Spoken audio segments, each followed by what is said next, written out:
We are connected and we are now live. Welcome, everyone. Thank you so much for joining us this afternoon for Faces of First Year. For those of you who have not watched one of these vodcasts before, this is brought to you by the First Year Experience Program. And bear with me one moment. So the First Year Experience Program at Pima, the whole point is to connect Pima's first year students with the resources and personnel and events that matter to you to help you get ready to carry on through to your goals at Pima. So today we are featuring the Cyberwarfare Range, and we have some really awesome folks here who are going to talk to you all about what the Cyberwarfare Range is, the different programs connected to it, and the Center of Excellence, and more. So let's get started with introductions. For those of you who I have not yet met, I am Renee Forsyth. My pronouns are she, her, and hers, and I lead the First Year Experience Program at Pima. I'll hand it over to Ryan. Hello, everybody. My name is Ryan Huffman. My pronouns are he and him, and I am a First Year Experience peer mentor here at Pima. And I will pass it over to Will and Chris. Hey, everybody, I'm Will. This is Chris. I'm the project manager for the IT Center of Excellence. And I'm the academic director for the IT and cybersecurity program here at the college. That sounds impressive. Oh, okay, cool. We're ready to be impressed. Bring it on. Who else is part of your office, your team, your department? Who else should we know about? We have a whole group of people that supports this program. We have our dean, Jim Craig. We also have a whole bunch of faculty, both full-time faculty. We have adjuncts that teach a lot of our courses from all across town, all different types of technical, legal expertise, all around the board. We have two great program advisors that our students are involved with, Joe and Christy. So they're awesome folks. They're always there to help any questions, graduation, registration, all that kind of stuff.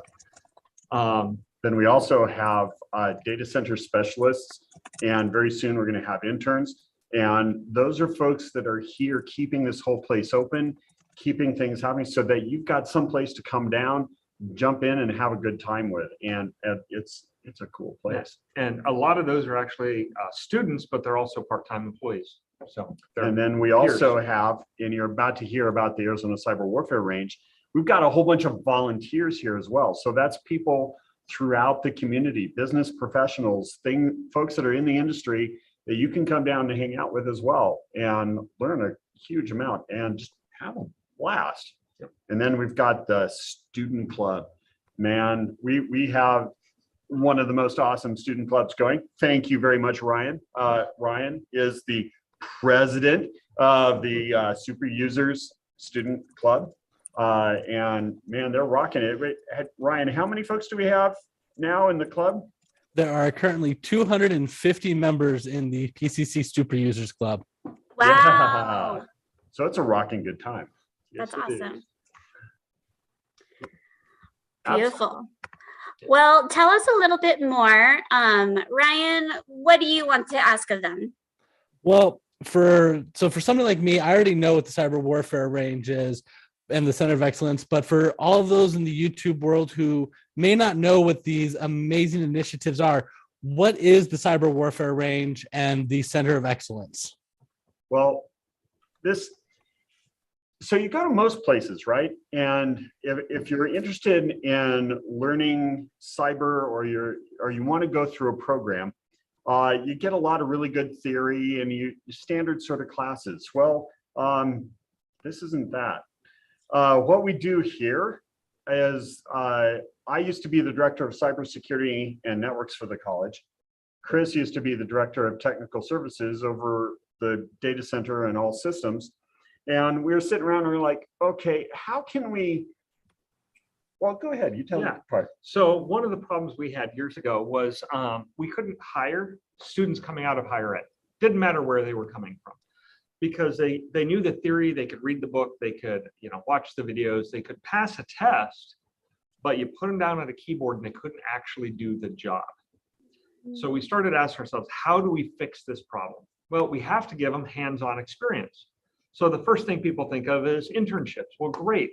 Let's do a cybersecurity internship, and we're going to take a student and we're going to put it in a critical data center for a company with all their social security number and private data. Yeah, Well, that didn't work. No students, no businesses let you do that. So what we decided we need to do is build our own. And that's precisely what we did. So what we have here is a place where if you want to learn IT, if you want to explore IT, right, you can come down here and get hands-on access to very incredible enterprise class equipment.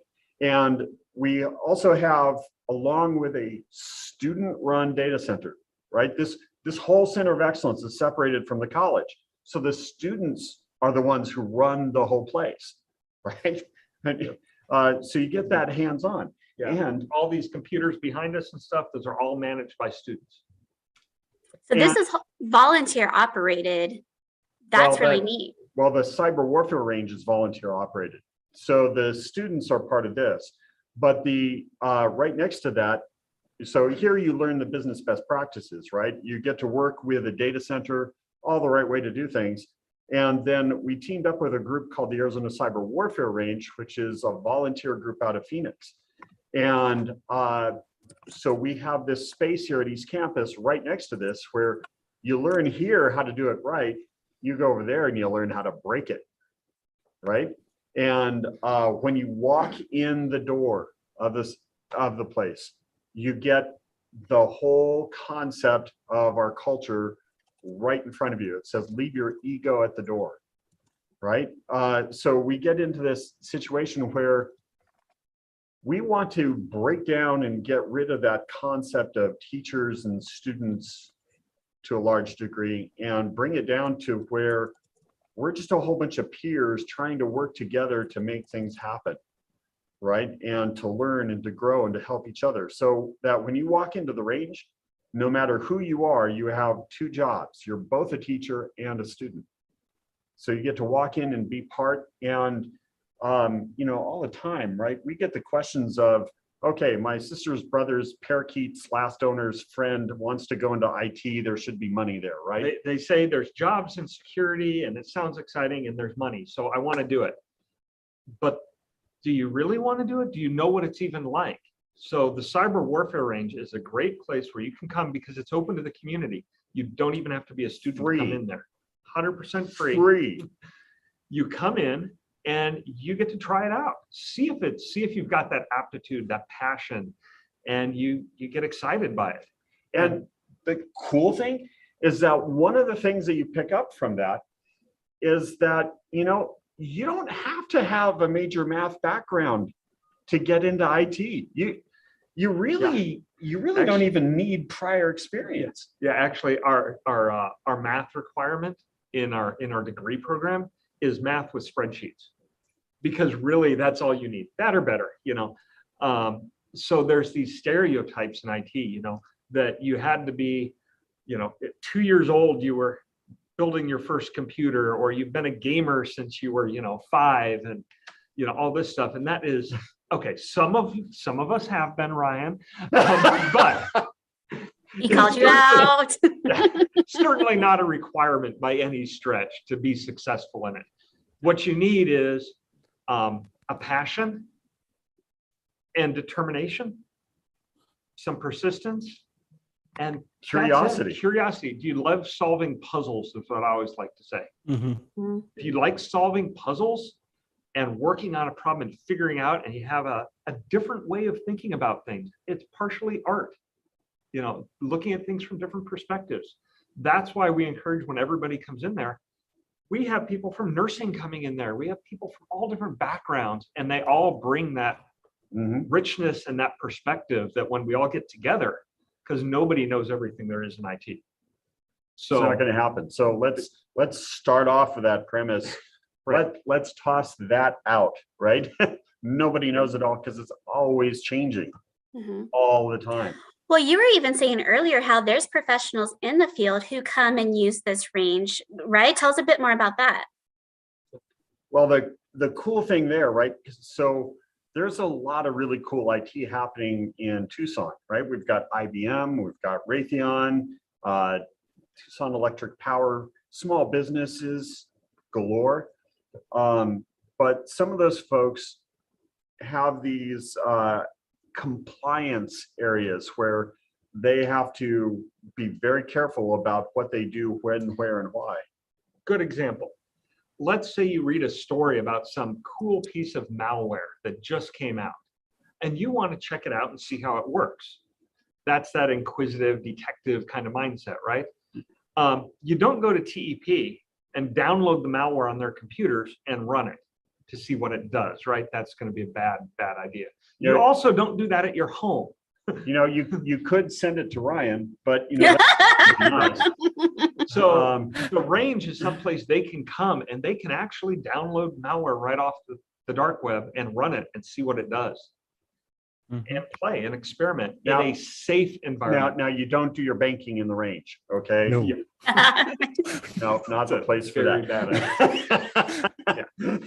You know, you want to try out that latest thing with Wi-Fi.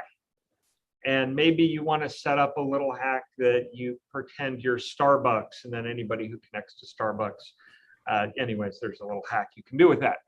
You don't want to do that at your home, maybe hypothetically at 11 o'clock at night. Hypothetically, when your neighbor goes to Starbucks and might accidentally automatically connect to it on a Sunday night. Hypothetically. So, if you want to play with some fun wireless stuff where you can step on people's toes, come to the range. It's a safe place to do it. Okay, but I think that that's a great point for you all to also debunk regarding myths is hacking. Hacking sometimes has this negative connotation around us, but that's not always the case, right?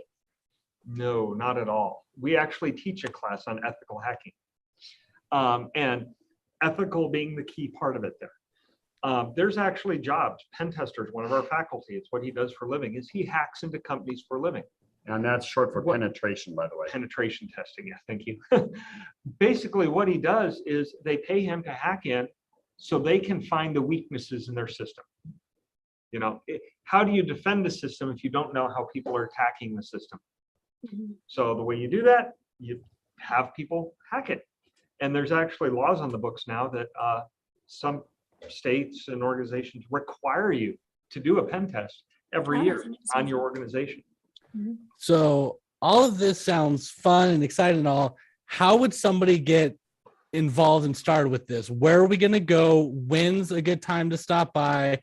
If I didn't know anything about this, how would I start getting involved? Well, first of all, being able to come by the range. And the range is being a separate organization, azcwr.org. So that's Arizona Cyberwarfare Range.org. They have multiple ranges and all across this nation, actually. And I think they're looking at getting one in Berlin. Anyhow, I digress. So you go to the ranges and you can find AZ03 Tucson, and there's a calendar. So if there's a volunteer there that can have the place open, you can walk down and come and take part. And generally, they're going to be there right now, like 9 to 9, Monday through Friday, but check the calendar. Sometime on Saturdays. But also, if you want to come at a different time, we used to have a whole group pre-COVID of women in technology that were studying for a network exam that they were getting ready to take. They came on Sunday afternoons. So hop on the Discord channel, talk to some other students, and get somebody to open it up and come anytime you want. We have students there at 3 a.m. sometimes. There is a coffee pot. There is a refrigerator. There's a sink. There's Nerf guns. You just got a couch. We got 2 couches now. Yeah. There's an Xbox. Anyways, so you can come in there anytime. There's a volunteer there, and you know, Christmas Day, go for it if you really want to.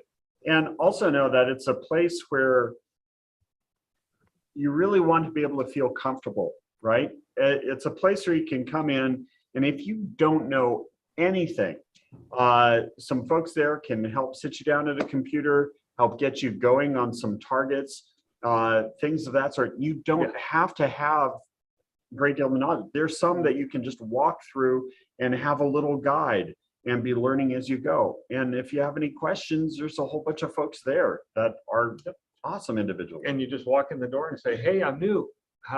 Show me around. How do I get started? And they will oblige.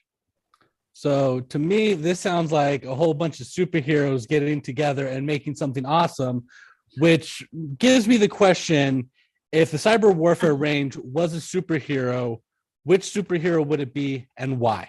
Ooh. Oh, probably SpiderMan, right? I'd go with that. Well, yeah, think about it, right? He's on the web all the time, right? Oh my God. I love it. Not the time on the web. That is true. Sorry.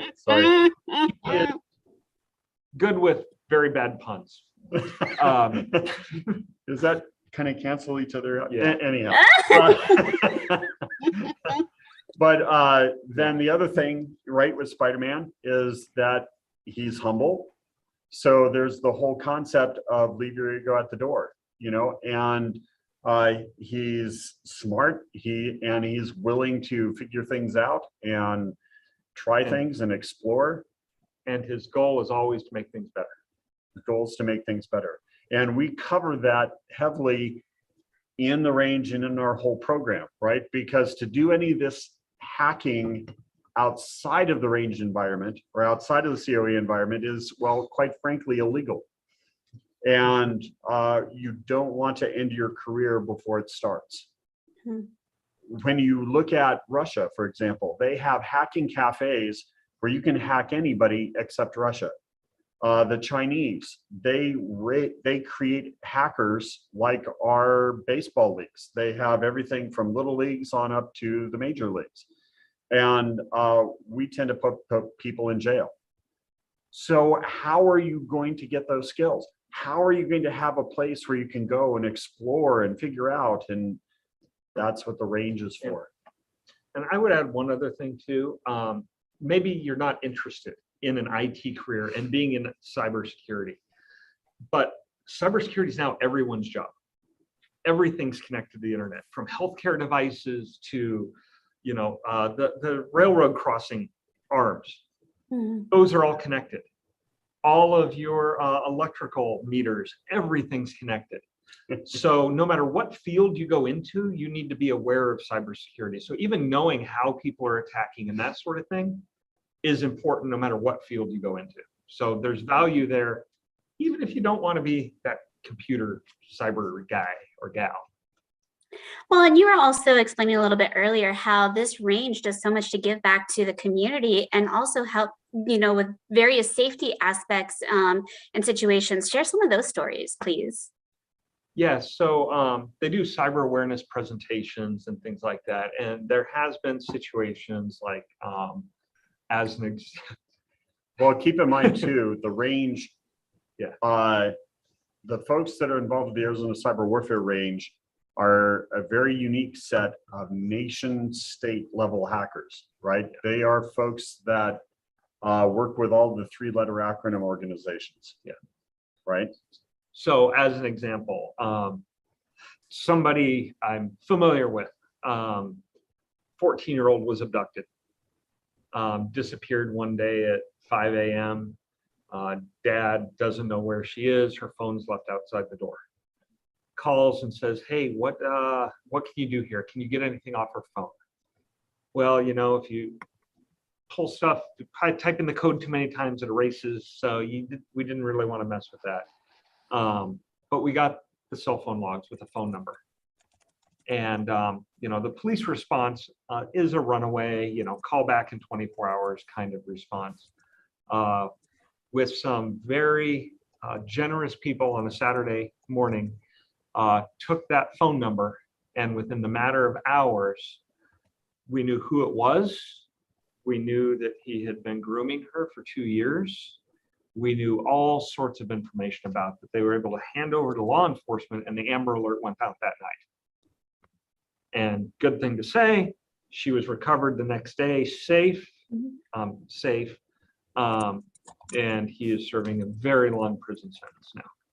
So, there are things you can do in security more than just hacking and things like that. There's organizations like the Innocent Lives Foundation that looks for child predators online and unmasks them for law enforcement to assist, those type of things. So it's a much bigger field than a bunch of people in, you know, the little anonymous masks and hoodies that we don't actually wear, to give back to the community. And yeah, people think hackers wear hoodies, no, bunny slippers.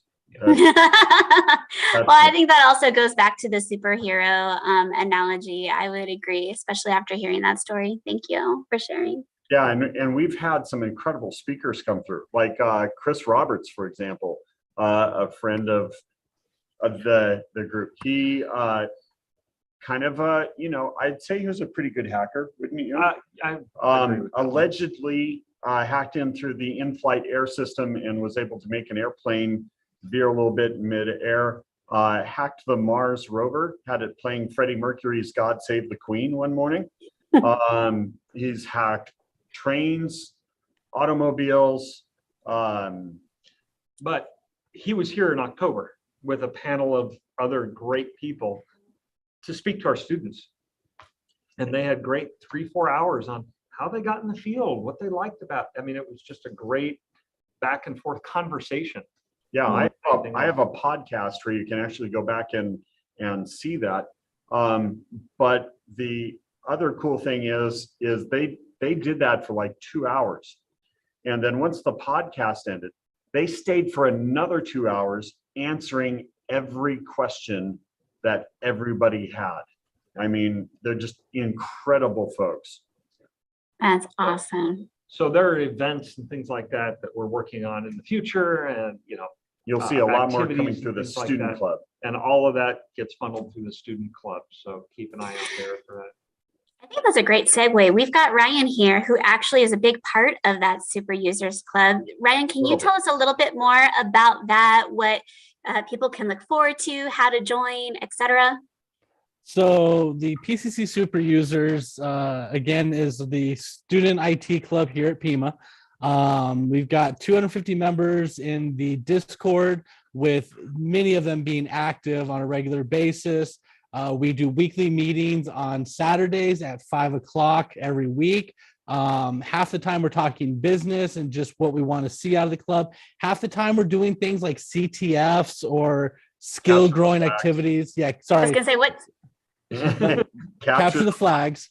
Thank you. So that's where we we'll go through like a website and we'll try to find like the hidden things in the website, try to learn how to use these ethical tools, or should I say these hacker tools ethically. You know, we always make sure that we've got permission for everything that we do. We're not out here trying to make the world worse. But it's a great place just for camaraderie. It's a great place for anybody who's got any interest in the world of computers at all. You don't have to be, you know, top of the class. You don't need to be professional. You just got to have that passion that Will and Chris were talking about earlier, that curiosity, that hunger, that desire to learn how things work. And that's the great part about the range, is it gives us a place that we can learn how to break things and build them back up. And if somebody's got an idea, the question becomes, okay, well, how do we do this? Not, you know, worrying about the consequences so much. We want to learn about Bitcoin mining. We can learn about Bitcoin mining. We want to learn how that virus works. We can learn how that virus works. And Will and Chris here have helped provide us a safe place that all of us can go there. And I don't care if it's your first time touching a computer or you've been building your own program since you were 3. We want you in that club. And when you on the Discord, it's an incredible place. There's places where jokes pass by. There's places where folks get help with homework. There's places where folks will be reporting elements of the news that they see, major hacks taking place, job announcements. Folks can ask questions. How this came out? How do I protect myself? Do we need to be, you know, all of those kind of conversations can take place in this Discord, which makes it a really unique, really cool place. Really cool. So anyhow. I love it. It's cool. Yeah, I think it's cool. Well, on that note, what final thoughts do you all want to share as far as why you think first year students should check this out, tell their friends, and why it matters to them? So the big thing for me is this was a resource when I was going to school that this didn't exist. We were having a talk with one of the students in there today, and we were like, if this had been there, you know, where would we be now if we had these resources back then? And honestly, it's a place where it's an equalizer, because there's equipment there that maybe there's students that, you know, have one computer shared across the 5 family members or whatever, or you have that Chromebook and you don't have any other resource. This is a place you can go. And and you check out one of the college laptops and you can't do anything on it because it's locked down for security reasons, right? Mm-hmm. We're not locked down here. Mm-hmm. So you can start to play and explore. And the big thing we like to say is it's okay to fail here, and we encourage failure. It's meant to fail. Whereas in your courses, you know, you want to get good grades and move forward. Here, we want you to fail multiple times and learn from each one and get to be an expert at it. If you know nothing about IT, then what you need to understand is that to be able to do IT, you need to be able to fail. And that's where the range is an absolute great resource for that. What a great life lesson. Thank you. Ryan, anything you want to add? Well, just kind of bouncing off of them, it's not that you learn how to fail, you learned a way that it doesn't work. So I tried 100 times. I learned 99 ways that this doesn't work, but I found the one that does, and it made it all of those other attempts worth it. Excellent point. Well, I want to thank you all for your time today. I know there's so much more information that we could go into and share about this awesome resource at the college. So for those of you who are watching us live, I didn't see any real-time questions come in, but thank you so much. If you do have any questions that come to mind, drop them in the comments even after this video is recorded. If you're watching this in replay, we will get those questions fielded to the experts who know, and follow those links that we shared, because that's another great way to dig in, learn more, and hopefully take advantage of this awesome resource at the college.